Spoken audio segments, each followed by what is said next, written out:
Happy Friday to all you out there in the land of crypto. Welcome to another episode of Macro Crypto, where today we will be breaking down different types of NFTs in this ever-changing, rapidly evolving space.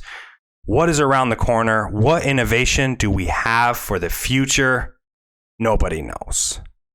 But we do feel that there's so much untapped potential when it comes to non-fungible tokens. Today, we will give you our perspective for the future, how to best position your portfolio, and our view based off our research. It's just opinion. Use this perspective as one of many. Get yourself out there, gain as much knowledge as you can when it comes to NFTs to understand which niche or which category best suits you and your portfolio growth for the long term, the macro view. None of this information is financial advice by any means. We're here for pure entertainment purposes only. Keep that in mind. But if you do enjoy the content, you know what to do. Like and subscribe, and head over to our Twitter page at Macro Crypto Club and give us a follow. Like always, link will be down in the description. Also, before we start, just understand the context of these categories. When we use examples of NFTs to describe certain categories or certain types of NFTs, we are not blocking them into that subset, okay? It's not solely meant to understand that NFT as purely as, for example, art. It can also be a community-driven token as well. So it can have multiple categories that it can have involvement in, but we're just using certain NFTs as examples for these categories moving forward throughout this video, okay? So just keep that in mind. Let's go ahead, dive into our first category of the day, which is art, because guess what? Art is so subjective, but it is also what drives the initial price of any given project. That's why the reveal is so important to many when this project starts. The hype is around the reveal, the art of it. Now, I purely don't believe this is something that's for the long-term effect of certain projects, only solely because art is so subjective. Now, obviously, if it's disgusting art, doesn't matter. But we've seen that mean nothing when you looking at you, Gary V, and your project. Art means nothing at the end of the day for some of these projects because there's more categories that have more pull than others. But the art can make or break a project early on in the short term and really either get it on the right tracks or get them off the tracks and really have to fight to get back on. So when we think about art, it's in the eye of the beholder. What you view as beauty can differ from what I view as beauty when it comes to art. So just keep that in mind. It makes it very difficult to navigate when creating that. Also, art in general, if it's truly an art piece within NFTs, also what's going to create value for it at the end of the day is going to be if the riches come in and purchase the art that you've been collecting up. That's going to drive that price up. If celebrities are on it, obviously, like with any project, solely though, that's what's going to drive the price up for the art pieces itself. And also what we're going to discuss right now is the historical aspect of art. Art collections over time, with time, can move up in price. And we're looking at art blocks, generative art of the blockchain, like squiggles here.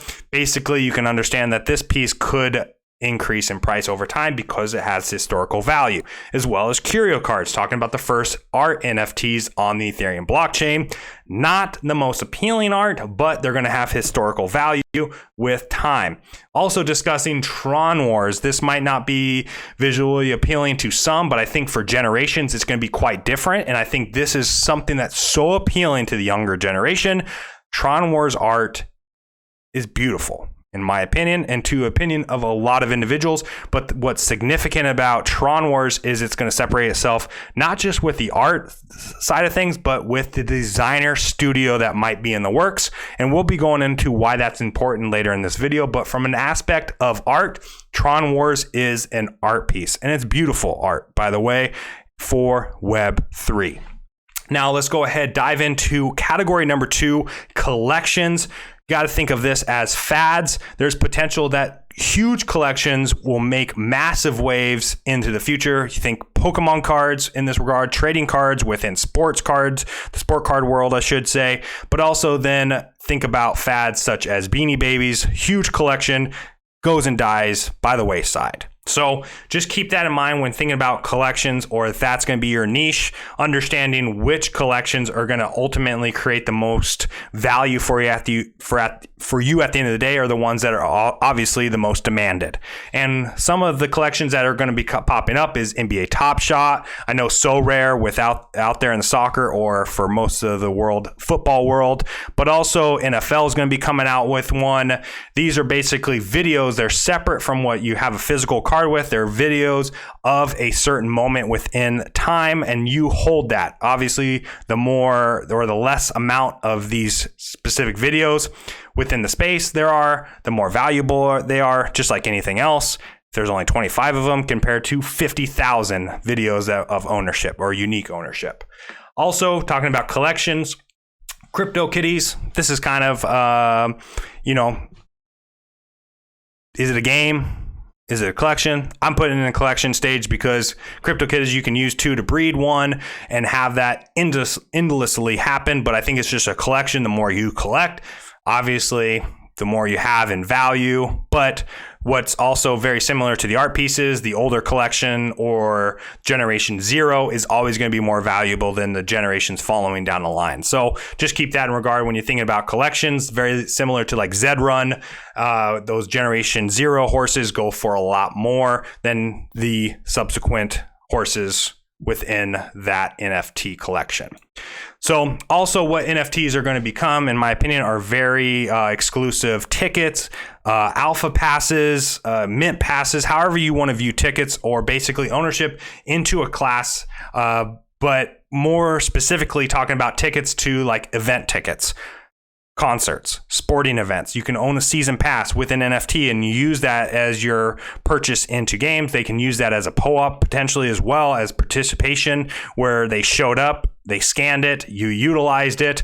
Maybe if you participate in everything, they'll give you another NFT. There's endless ways. But also what's more important for companies or anyone that's holding an event can use NFTs for royalty purposes on secondary markets.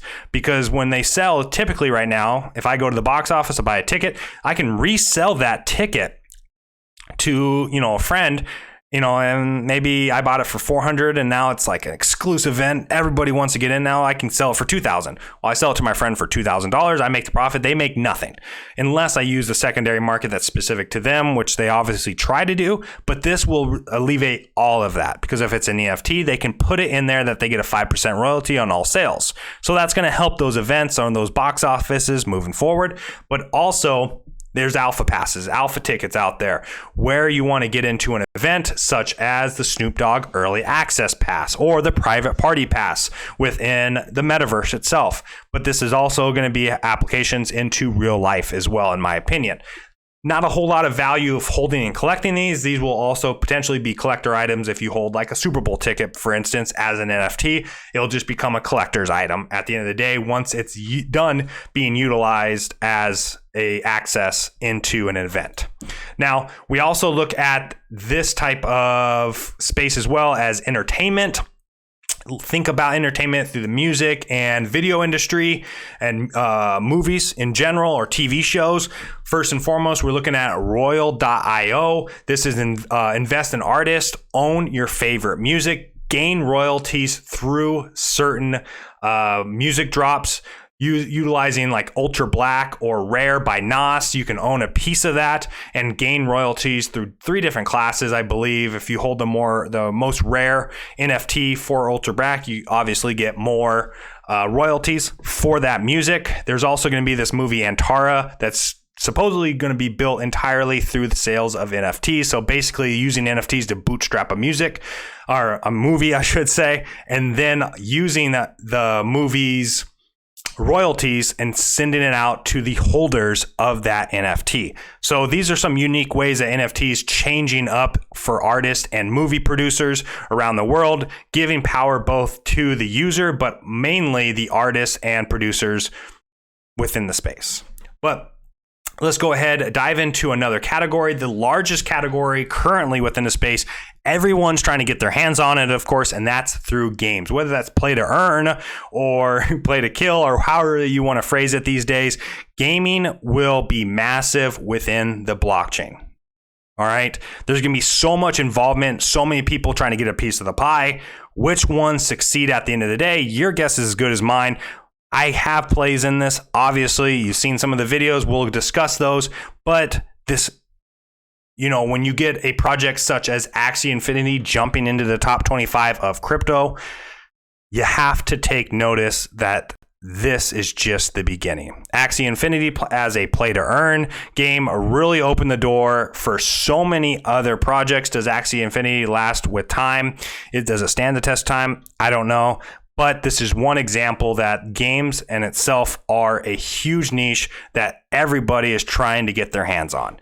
Another example would be Neo Tokyo, of course. Neo Tokyo is building a brand as well in this regard, but you obviously have to consider it in the gaming industry, especially with their leaders that they have on board with Neo Tokyo. So just keep that in mind, that this space is going to evolve, and there's going to be some big players that get involved that aren't currently involved, that are really either going to run over who's currently involved, or maybe partner up and help this space grow together. So that will be interesting to see as time moves along. Also, of course, in tandem with the gaming we're talking the metaverse is another category. We're talking Decentraland, okay? Also Sandbox and the Star Metaverse, all these different types of metaverses and many others that are obviously popping up. When you're talking about NFTs, you're able to purchase land within these NFT spaces, but also collectibles or wearables, all within the NFT space. I'm not really, I'll get involved with the land, but the collectibles or the wearables within this space, you'll really, in my opinion, have to get a good niche and really do your research on it and find what the rest of the world or who uses these particular metaverses, what they find valuable. And if you hold those, then obviously you can get a great return on investment. I'm just not going to spend my time researching which wearable is considered valuable at the end of the day. But there is going to be people that are going to make millions off of that. That's for sure, by collecting it and then reselling it down the line. Now, we do want to talk about real quickly about luxury items in real life and how that's going to be connected with NFTs. You think about a Rolex or lots of other luxury items within the IRL. Basically, you're going to be able to use this, and it's going to have a QR code or a certain number that's associated with this Rolex, for example, and you'll be able to understand on the blockchain, figure out where it actually came from and the line that it moved when someone purchased it. How did it get into this person's hands? And you think, because once you scan that QR code on the back of the Rolex, for example, then you can understand, okay, my buddy here selling me this Rolex. When I scan it, does my buddy actually own it? Because if your buddy, or you go to a pawn shop and the pawn shop truly doesn't have the ownership digitally, geez, I'm stumbling over my words here, doesn't have that ownership, then you start to believe that someone stole it, sold it to the pawn shop. Then pawn shops can ultimately also not accept it because the person trying to sell it to them doesn't have ownership of it. So that way you can really truly prove ownership of luxury items and many items moving forward as well. So that's just another piece of the NFT space itself. Not going to really have NFT value per se, because obviously the in real life object will have all the value, but you'll just be able to show true ownership of it on the blockchain. And then, of course, this is the thing that's still up in the air, scares the shit out of me, but how this operates or how we move forward with identification through the blockchain and the NFT space. We're throwing our data around. How we can utilize our data or how we can sell our data as well, I think will be uniquely tied to NFTs in some form or fashion. But also what can be scary is how they can use that NFT for, like a passport out there, like a vaccine passport, is, how this works out.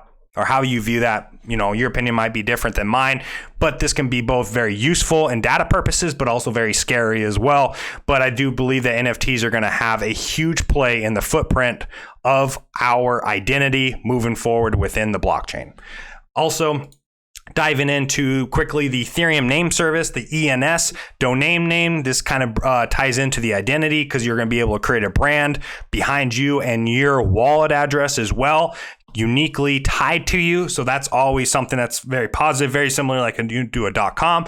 This is like .crypto or .eth. You've seen it around on Twitter if you've been on the space before, but this is an opportunity for you to create a brand and an opportunity for you to uniquely identify your wallet at the end of the day.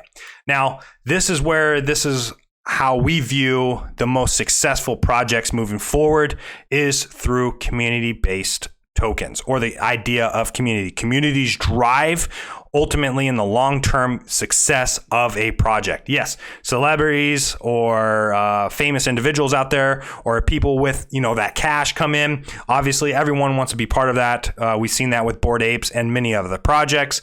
But besides that, the community itself and what you're trying to achieve, everyone tying together and going for a common goal, ultimately will drive the success of certain NFT projects, in my opinion. And when you look at it like this, is like Cyber Kongs, initially super alpha group, bootstrap this project. This project is going to continuously do well because of that community, in my opinion. But more importantly, you start looking at projects like MFers. I think currently floors are right around 3 ETH, and they don't even have an official Discord or official webpage, to be honest with you. It's just their community has entirely driven this project through the roof. So just keep that in mind, that a project like this doesn't last for years to come. But it's fascinating to see a project that is so community driven have success. Very similar. You've seen this with the Grandpa Ape Country Club. Current floor price of 2, I think it's like a month and a half old. Granted, they do have a lot of Bored Ape individuals within this project helping it. I think they bought up the entire floor of this project currently. But if you ever go in their Discord and look at their community, it's a party 24/7. So entirely community driven, in my opinion. What other utilities do they have in the future? Yet to be seen. But the community itself is just driving this project through the roof. And then also a project like we've talked about before, Crypto Monks, community driven. They're creating a community that can create value of everyone adding into a liquidity positions or liquidity pools through Uniswap or like SushiSwap. And everybody has positions and they attack certain positions together as a community, and this way they can get the fees and everybody can really benefit from having smart individuals understand which positions within a liquidity pool is ultimately going to attract the most fees, so that way you can get an investment return in this regard. And this is not a speculative play or an arbitrage play. You're just putting money and letting the money do the work for you, as long as you can position it correctly. So that's unique in itself. And then lastly, within communities, we're talking about Steezy's before. Look, they're bringing in some athletes within the space, getting some Genesis apes. There's only 444 available. But the uniqueness is that they have the strongest community vibes I've seen in regards to bringing positivity to the space. So that positivity has only grown this project. How it's going to evolve over time, obviously your guess is as good as mine, but I'm putting my money behind communities that are strong and want each other to succeed. They don't try to hurt each other. They only want positivity for both themselves and for other projects out there, because we are in the space together at the end of the day, right? So diving into our very last category of the day is because NFTs has created an opportunity for companies to bootstrap their startup, and no other project or no other company like YUGALABS has been a proven case for this. Obviously, the creators of the Bored Ape Yacht Club have positioned themselves so well that then eventually now they have purchased Larva Labs, the creators of CryptoPunks, and now that has bootstrapped their company to the position they are in, currently getting royalties for all the sales of all the different collections within that are in their umbrella. So how this project's moved forward, your guess is as good as mine, but I would back a project very similar to this, where they're building a startup company. And look who we have invested in, of course, is the Journey Club. doesn't mean it's entirely successful, but if we're going to be putting our money where our mouth is in regards to what we think is going to have the most success for the long run, we're going to be putting it into a company or something that's going to try to have an umbrella over multiple projects, because Journey Club's end all be all is not Planet Zolo. Journey Club is going to be the umbrella, or basically going to be the entity that controls all the different little wings that it has within this company. Okay, so this was just kind of giving you a little perspective of different types of ways NFTs are utilized, different categories. I think that there will be new ones that are going to be coming out this year, next year. It's going to be an evolving space, and we'll continue to give our opinion. But however you do it, continue to get more perspective than just ours here. I hope you enjoyed this video today. Give us a like, everyone. Till next time. Peace, y'all.